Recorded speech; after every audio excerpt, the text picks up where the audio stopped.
বিসমিল্লাহির রহমানির রহিম। আসসালামু আলাইকুম। হ্যালো গাইস, কিচেন হাউস ব্লগে আপনাদের সবাইকে স্বাগতম। আশা করি আপনারা ভালো আছেন। আল্লাহর রহমতে আমিও ভালো আছি। আজকে আমি ড্রাগন ফলের জুস বানাবো। বাইরে প্রচণ্ড পরিমাণ গরম, নিয়ে আবদার করেছে ও ড্রাগন ফলের জুস খাবে, তাই আমি আজকে বানিয়ে দিচ্ছি, আপনার সাথে শেয়ার করলাম। প্রথমে আমি ড্রাগন ফলটিকে কেটে নেব।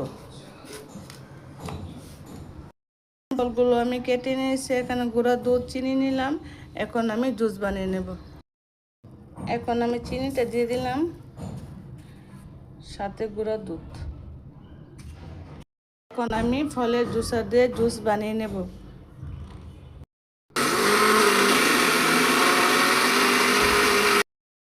দেখেন বন্ধুরা, কত সুন্দর করে আমার জুস বানানো হয়ে যাচ্ছে।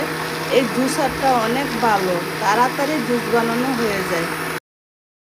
এখানে বরাবর পানি একসাথে মিক্স করে দিয়ে দিলাম। এখন খেয়ে আপনাদের বলবে জুসটা কেমন হয়েছে। বলো তুমি খেয়ে। অনেক মজা হচ্ছে। আমাদের ভিডিওতে লাইক, কমেন্ট, শেয়ার